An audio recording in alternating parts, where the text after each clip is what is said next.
തഖ്വയെ കുറിച്ച് വിശദീകരിക്കുന്നിടത്ത് മഹാനായ അലി ഇബ്നു അബീ ത്വാലിബ് റളിയല്ലാഹു അൻഹു പറയുന്ന ഒരു ഉപമയുണ്ട്, ഉദാഹരണമുണ്ട്. തഖ്വ എന്ന് പറഞ്ഞാൽ എന്താണ്? നമുക്ക് ഈ റമദാനിലൂടെ നമ്മുടെ തഖ്വ വർദ്ധിപ്പിക്കണം. റമദാൻ കഴിയുമ്പോൾ തഖ്വയുടെ ഏറ്റവും നല്ല അവസ്ഥയിൽ മുത്തഖി എന്ന് പറയുന്ന പദവിയിൽ നമുക്ക് എത്തിപ്പെടാൻ സാധിക്കണം. അതിനുള്ള മത്സരമാണല്ലോ റമദാൻ. അപ്പോൾ ഈ തഖ്വയെ കുറിച്ച് അലി ഇബ്നു അബീ ത്വാലിബ് റളിയല്ലാഹു അൻഹു പറയുന്നു, ഒന്നാമത്തേത് തഖ്വ എന്ന് പറഞ്ഞാൽ തഖ്വ അൽ ഖൗഫു മിനൽ ജലീൽ. തഖ്വ വർദ്ധിപ്പിക്കാൻ 4 സംഗതികൾ അദ്ദേഹം പഠിപ്പിക്കുകയാണ്. ഒന്ന്, അൽ ഖൗഫു മിനൽ ജലീൽ, അല്ലാഹുവിനെ കുറിച്ചുള്ള ഭയമാണ് തഖ്വ. അല്ലാഹു എന്ന് കേൾക്കുമ്പോൾ മനുഷ്യ മനസ്സിൽ ഭയം ഉണ്ടായിരിക്കണം. സൃഷ്ടാവിനെ കുറിച്ച്, അല്ലാഹുവിന്റെ ശിക്ഷയെ കുറിച്ച് എപ്പോഴും നിലനിൽക്കുന്ന അല്ലാഹ് എന്ന പേര് കേട്ടാൽ തന്നെ പേടിയാകുന്ന ഒരവസ്ഥയെ കുറിച്ചല്ല ഈ പറയുന്നത്. മറിച്ച് അല്ലാഹു എന്നെ ക്വസ്റ്റ്യൻ ചെയ്യുമെന്നുള്ള, അല്ലാഹുവിന്റെ മുമ്പിൽ ഞാൻ മടങ്ങി പോകേണ്ടതുണ്ട് എന്ന, നാളെ അല്ലാഹുവിന്റെ മുമ്പിൽ വിചാരണയ്ക്ക് ഞാൻ ഒറ്റയ്ക്ക് വിധേയമാക്കപ്പെടും എന്നുള്ള ബോധ്യം ഒരു മനുഷ്യന്റെ മനസ്സിൽ ഉണ്ടായിരിക്കണം. അതിനാണ് തഖ്വ എന്ന് പറയുന്നത്. അല്ലാഹു നമുക്ക് നിർബന്ധമാക്കിയ ഓരോ സംഗതികൾ നമ്മുടെ മുമ്പിൽ വരുമ്പോ അതാത് സമയങ്ങളിൽ അത് പൂർത്തീകരിച്ചിട്ടില്ലെങ്കിൽ അതിന്റെ ശിക്ഷയ്ക്ക് ഞാൻ വിധേയമാകും എന്ന ഭയപ്പാടുണ്ടായിരിക്കണം. ദിവസേന 5 നേരം ബാങ്ക് കേൾക്കുന്നത് ഒരു എക്സാമ്പിൾ ആണ്. ബാങ്ക് കേട്ടാൽ ഉടൻ തന്നെ ഒരു വിശ്വാസിക്ക് അയാളുടെ ജീവിതത്തിൽ ഒരു അസ്വസ്ഥത അനുഭവപ്പെടണം. തന്റെ രക്ഷിതാവിനെ ഓർമ്മ വരണം. ആ രക്ഷിതാവിന്റെ മുമ്പിൽ ബാങ്ക് വിളിച്ചു കഴിഞ്ഞാൽ പിന്നീട് ഇയാൾക്കൊരു ബാധ്യതയുണ്ട്. അത് നിർവഹിച്ചിട്ടില്ലെങ്കിൽ അല്ലാഹുവിന്റെ സന്നിധിയിൽ ഞാൻ കുറ്റക്കാരനായി മാറും. അപ്പോൾ ബാങ്ക് കേട്ടാൽ ഉടൻ ആ വിശ്വാസി അല്ലാഹുവിന്റെ അടുത്തേക്ക് ഓടിപ്പോയി നമസ്കരിക്കുക എന്നതാണ്. ആ നമസ്കാരം നിർവഹിച്ചു കഴിയുമ്പോൾ അയാളുടെ മനസ്സിൽ ഒരു കുളിർമ അനുഭവപ്പെടും, ഒരാശ്വാസം ഉണ്ടാകും. എന്റെ റബ്ബിന്റെ വിളിക്ക് ഞാൻ ഉത്തരം നൽകിയ ആ ബാധ്യത പൂർത്തീകരിച്ചവനാണ് ഞാൻ. ഇതൊരു ഉദാഹരണമാണ്. ഇതുപോലെ ജീവിതത്തിന്റെ എല്ലാ മേഖലകളിലും അള്ളാഹുവിനെ കുറിച്ചുള്ള ഭയപ്പാടുണ്ടാവുക. സാമ്പത്തിക മേഖലകളിലേക്ക് തിരിയുമ്പോ സമ്പത്തുണ്ടാക്കുന്ന ഇടങ്ങളിൽ 1 രൂപ അന്യായമായി സമ്പാദിക്കാൻ മനുഷ്യൻ ആഗ്രഹിക്കുമ്പോൾ അള്ളാഹുവിനെ അയാൾക്ക് ഓർമ്മ വരണം. കാരണം ഈ വഴിയിലൂടെ പോയാൽ അള്ളാഹു എന്നെ പിടിക്കും, അള്ളാഹു എന്നെ ശിക്ഷിക്കും. നാളെ അള്ളാഹുവിന്റെ മുമ്പിൽ ഞാൻ കണക്ക് ബോധിപ്പിക്കേണ്ടവനാണ്. ആ പൈസ സമ്പാദിക്കുന്ന നാണയത്തൊട്ട് 1 രൂപയാകട്ടെ അന്യായ മാർഗത്തിൽ ചെലവഴിക്കുമ്പോൾ ഈ ചെലവഴിക്കുന്നതിനെ കുറിച്ച് നാളെ റബ്ബിന്റെ മുമ്പിൽ ഞാൻ കണക്ക് പറയേണ്ടി വരും എന്ന ചിന്ത അപ്പോഴും അയാളുടെ മനസ്സിൽ കടന്നു വരണം. അങ്ങനെ ജീവിതത്തിന്റെ എല്ലാ കാര്യങ്ങളിലും, കഴിഞ്ഞ ആഴ്ചകളിൽ നമ്മൾ മക്കളുമായി ബന്ധപ്പെട്ട കാര്യങ്ങൾ പറഞ്ഞു, മക്കളോട് നിർവഹിക്കുന്ന ഉത്തരവാദിത്തങ്ങളിലും ഈ ഓർമ്മ എന്റെ മനസ്സിൽ കടന്നു വരണം. അള്ളാഹുവിന്റെ മുമ്പിൽ ഞാൻ മസ്ഊലായി നിലനിൽക്കുന്ന ഒരു സന്ദർഭം ഉണ്ടാകും. അന്ന് എനിക്ക് മറുപടി പറയേണ്ടി വരും. ഈ ബോധ്യം മനസ്സിൽ വർദ്ധിപ്പിക്കുന്നതിന്റെ പേരാണ് തഖ്വ എന്ന് പറയുന്നത്. അലി ഇബ്നു അബീ ത്വാലിബ് റളിയല്ലാഹു അൻഹു പറയുക, തഖ്വ എന്ന് പറഞ്ഞാൽ സകല സമയത്തും അള്ളാഹുവിനെ കുറിച്ചുള്ള ബോധ്യം ഇങ്ങനെ വർദ്ധിപ്പിക്കുക. അള്ളാഹുവിന്റെ കയ്യിലാണ് എല്ലാം എന്ന് നമുക്കറിയാം. അവനാണ് ശക്തനെന്നും അവനാണ് എല്ലാം നിയന്ത്രിക്കുന്നതെന്നും കാരുണ്യത്തിന്റെയും പാപമോചനത്തിന്റെയും ഒക്കെ നിറകുടം എന്റെ രക്ഷിതാവാണെന്ന കൃത്യമായ ബോധ്യം നമുക്കുണ്ട്.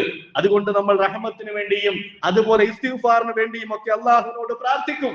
അതേപോലെ തന്നെ അള്ളാഹു കുറ്റകൃത്യം ചെയ്താൽ, തെറ്റായ വഴിയിലൂടെ ഞാൻ സഞ്ചരിച്ചാൽ ഇഹത്തിലും പരത്തിലും അള്ളാഹു എനിക്ക് ആപത്തുകൾ വരുത്തുമെന്ന്, എന്നെ പിടികൂടുമെന്ന്, എന്നെ ശിക്ഷിക്കുമെന്നുള്ള ഭയം ഒരു വിശ്വാസിയുടെ ഹൃദയത്തിലുണ്ട്. ആ ഭയപ്പാടോടുകൂടി ജീവിതത്തിൽ മുഴുവൻ ജീവിക്കാൻ ഒരാൾ സന്നദ്ധമാകുന്നതിന്റെ പേരാണ് തഖ്വ. വൈകുന്നേരം വിചാരണ നടത്തിയിട്ടാണ് ഒരു സത്യവിശ്വാസി ഉറങ്ങുന്നത്. അള്ളാഹിനെ കുറിച്ചുള്ള ഓർമ്മ കൊണ്ടാണ് വിചാരണ നടത്തുന്നത്. കാരണം അന്നത്തെ ഒരു ദിവസത്തിലെ സകല കാര്യങ്ങളും നാളെ അള്ളാഹുവിന്റെ സന്നിധിയിൽ വിചാരണയ്ക്ക് വെക്കുമ്പോ ഞാൻ ഒരു കുറ്റക്കാരനായി മാറാതിരിക്കണമെങ്കിൽ എന്റെ വിചാരണയ്ക്ക് മുമ്പ് ഈ ലോകത്ത് വെച്ച് ഞാൻ എന്റെ കർമ്മങ്ങളെ വിചാരണയ്ക്ക് വിധേയമാക്കിയിരിക്കണം. അതുകൊണ്ടാണ് രാത്രിയിൽ ഉറങ്ങുമ്പോൾ റസൂലിന് ഉറക്കം വരാത്തത് ഒരു സുപ്രഭാതത്തിൽ. എന്തുകൊണ്ടാണ് പ്രവാചകനെ ഇങ്ങനെ അസ്വസ്ഥതപ്പെടുന്നത് എന്ന് ചോദിക്കുമ്പോ ആയിഷ റളിയല്ലാഹു അൻഹ പ്രവാചകനോട് ചോദിക്കുമ്പോ പ്രവാചകൻ പറയുകയാണ്, പകൽ സമയത്ത് നടന്നു പോകവേ വഴിവെക്കൽ വെച്ച് ഒരു ഈത്തപ്പഴം എനിക്ക് കിട്ടി. ആ ഈത്തപ്പഴം ഞാൻ അപ്പോഴത്തെ വിശപ്പിന്റെ കാഠിന്യത്താൽ കഴിച്ചുപോയി. ഈ രാത്രിയിൽ ഉറങ്ങുന്നതിന് മുമ്പ് ഇന്നത്തെ ദിവസത്തെ എടുത്തു വെച്ച് ഞാൻ വിചാരണ നടത്തുമ്പോ ആ കഴിച്ചുപോയ ഈത്തപ്പഴം സക്കാത്തിന്റെ സ്വത്താണോ എന്നെനിക്ക് ഞാൻ ആശങ്കിക്കുന്നു, ഭയപ്പെടുന്നു. നാളെ അല്ലാഹുവിന്റെ മുമ്പിൽ ഞാൻ എന്ത് കണക്ക് പറയും?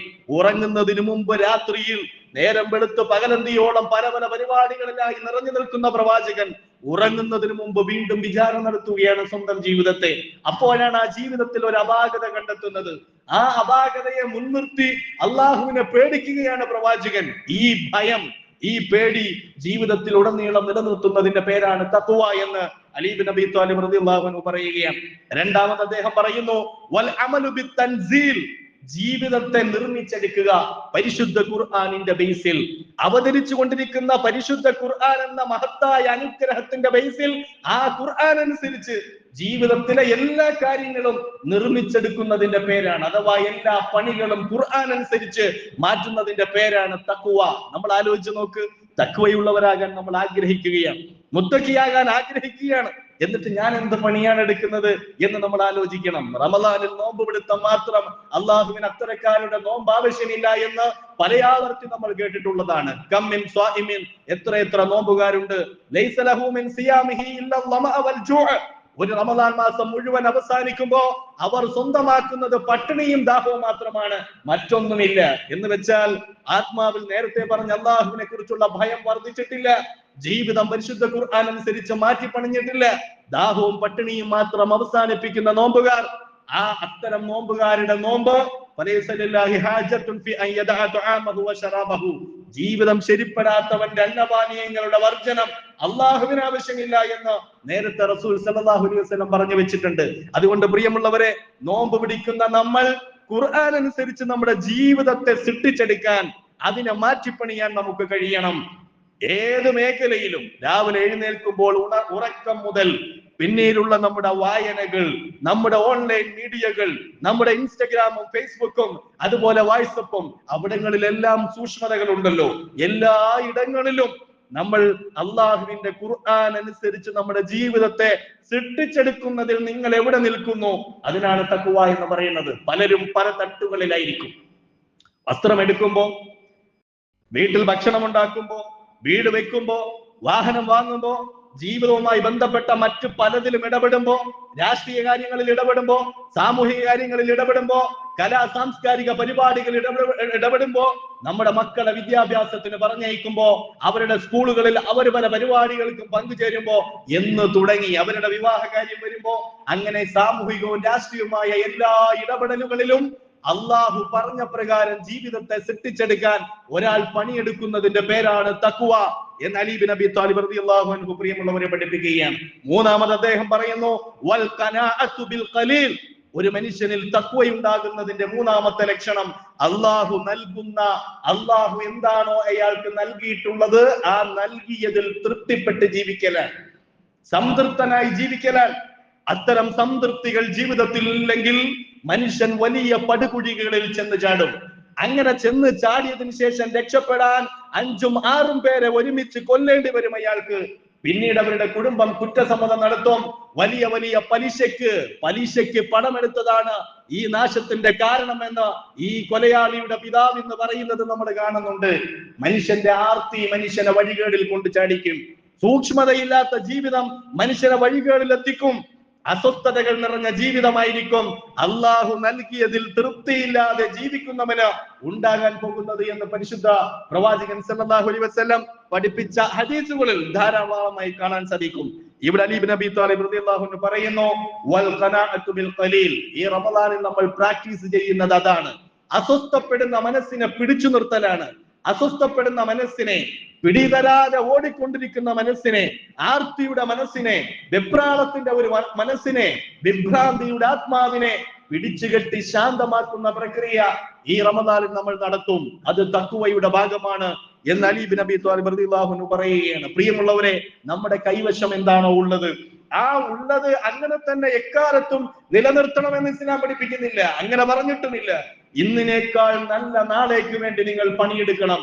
അങ്ങനെ നാളേക്കാൾ നല്ല മറ്റന്നാളിന് വേണ്ടി സാമ്പത്തികമായി മനുഷ്യൻ ഉയരണം, ജീവിതത്തിൽ വലിയ വലിയ അവസ്ഥകളിലേക്ക് എത്തണം, അയാളുടെ കുടുംബത്തിന് യശസ്സും പ്രതാപവും ഒക്കെ ഉണ്ടാകണം. പക്ഷെ ഒന്നിനും വഴിവിട്ട വഴികൾ അയാൾ സ്വീകരിക്കാൻ പാടില്ല. അള്ളാഹു നൽകുന്ന അനുഗ്രഹങ്ങളിൽ അസ്വസ്ഥനാകാനും പാടില്ല. കൈവശം 100 രൂപയാണ് ഉള്ളതെങ്കിൽ ആ 100 രൂപ കൊണ്ട് അൽഹംദുലില്ലാഹ് എന്ന് പറഞ്ഞ് സംതൃപ്തിപ്പെടാൻ ആ മനുഷ്യന് കഴിയണം. എന്നിട്ട് അത് വർദ്ധിപ്പിക്കുന്ന വഴികളിൽ മാന്യമായി ഏർപ്പെടാൻ അയാൾക്ക് കഴിയണം. അങ്ങനെ ആ സംതൃപ്തികരമായ മനസ്സില്ലെങ്കിൽ എത്ര നോമ്പ് പിടിച്ചാലും നമസ്കരിച്ചാലും രാത്രിയാമങ്ങളിൽ പ്രാർത്ഥിച്ചാലും ഈ മനുഷ്യൻ അസ്വസ്ഥപ്പെട്ടുകൊണ്ടിരിക്കും. അതിനെക്കുറിച്ച് ഒരുപാട് വർത്തമാനങ്ങളിൽ നമുക്ക് കാണാം. നായ്ക്കളോട് ഉപമിച്ചിട്ടുണ്ട് ചില ആളുകളെ. നായകൾ എന്ന് പറഞ്ഞാൽ അവ എവിടെയും ഒറ്റയ്ക്കിരുന്ന് ആലോചിക്കുന്നത് നമ്മൾ കാണാറില്ല, ഒറ്റയ്ക്കിരുന്ന് ചിന്തിക്കാറില്ല, അവ നടന്നു പോകാറുമില്ല. നായ എന്ന് പറയുന്ന ജന്തു നേരെ മറിച്ച് അത് എപ്പോഴും ഓട്ടമാണ്. അതിങ്ങനെ ഓടിക്കൊണ്ടിരിക്കും. എന്തിനാണ് ഓടുന്നതിന് അതിനും അറിയില്ല, മറ്റുള്ളവർക്കും അറിയില്ല. ഇങ്ങനെയാണ് ചില മനുഷ്യന്മാർ എന്ന് പറയാറുണ്ട്. ആർത്തിയുടെ ലോകത്ത് അസംതൃപ്തമായ മനസ്സുമായി ജീവിക്കുന്നവർ. ആ അസംതൃപ്തിയിൽ നിന്ന് തൃപ്തിയിലേക്ക് നമ്മൾ ഇറങ്ങി വരണം. മനസ്സിനെ തൃപ്തിപ്പെടുത്തണം, ആശ്വസിപ്പിക്കണം. ഉള്ളതെന്താണോ അതിൽ അൽഹംദുലില്ലാഹ് എന്ന് പറഞ്ഞ് തൃപ്തിയോടെ ജീവിക്കാൻ കഴിയണം. അള്ളാഹുവിനോട് ശുക്ർ പറയണം. അങ്ങനെ നന്ദിയുള്ള മനസ്സുമായി നാളെയിൽ നല്ല പ്രവർത്തനങ്ങളിൽ ഏർപ്പെടാൻ, കൂടുതൽ മെച്ചപ്പെടാൻ ഒരാൾ ശ്രമിക്കണമെന്നാണ് അലി ഇബ്നു അബീ ത്വാലിബ് റളിയല്ലാഹു അൻഹു തഖ്വയെ വിവരിച്ചുകൊണ്ട് പറയുന്നത്. നാലാമത്തെ പോയിന്റ് അദ്ദേഹം പറയുന്നത്, മനുഷ്യ ഏതവസ്ഥയിലായിരുന്നാലും നീ എന്ത് ചെയ്യുമ്പോഴും നിന്റെ മടക്കത്തെ കുറിച്ച് നീ ഓർത്തുകൊണ്ടിരിക്കണം. നീ മടങ്ങിപ്പോകുന്ന രംഗത്തെ കുറിച്ച്, ആ മടക്കത്തിന് വേണ്ടി തയ്യാറായിക്കൊണ്ട് നീ പണിയെടുക്കണം. ഭൗതികമായി എന്ത് ചെയ്യുമ്പോഴും ഈ ലോകത്തിന്റെ സൗന്ദര്യത്തിന്റെ പിന്നാലെ നമ്മൾ യാത്ര ചെയ്യും. ഈ ലോകത്തിന്റെ സൗഭാഗ്യങ്ങൾ നേടിയെടുക്കാൻ നമ്മൾ പണിയെടുക്കും. അതിനുവേണ്ടി ഒരുപാട് നമ്മൾ വായിക്കും, ഒരുപാട് നമ്മൾ പഠിക്കും. എത്രയോ വർഷം നമ്മൾ ഈ പഠനത്തിന്റെയും അധ്വാനത്തിന്റെയും പിന്നാലെ അങ്ങനെ സമർപ്പിച്ച് ജീവിക്കും. പക്ഷെ അപ്പോഴൊക്കെയും മനുഷ്യ മനസ്സിൽ മടക്കത്തെ കുറിച്ചുള്ള ഒരു ഓർമ്മയുണ്ടായിരിക്കണം. ആ ഓർമ്മയില്ലെങ്കിൽ ഈ വഴികളിൽ പലതും മറന്നുപോകും. അള്ളാഹുവിനെ കുറിച്ചുള്ള ഓർമ്മ നശിക്കും. ആ മനുഷ്യൻ തിന്മയിലേക്ക് പോകും, കുറ്റകൃത്യത്തിലേക്ക് പോകും. അതുകൊണ്ട് അള്ളാഹുവിനെ കുറിച്ചുള്ള ഓർമ്മ മനസ്സിൽ നിലനിർത്തണമെന്ന്, ആ മടക്കത്തെ കുറിച്ച്, മരണത്തെ കുറിച്ചുള്ള ഓർമ്മ മനസ്സിൽ നിലനിർത്തണമെന്ന് അദ്ദേഹം പറയുകയാണ്. ഈ 4 കാര്യങ്ങൾ ജീവിതത്തിൽ വർദ്ധിപ്പിക്കുമ്പോഴാണ് ഒരു മനുഷ്യൻ തഖ്വയുടെ അവസ്ഥയിലേക്ക് മാറുക. ഒന്ന്, അള്ളാഹുവിനെ കുറിച്ചുള്ള ഭയമാണ്.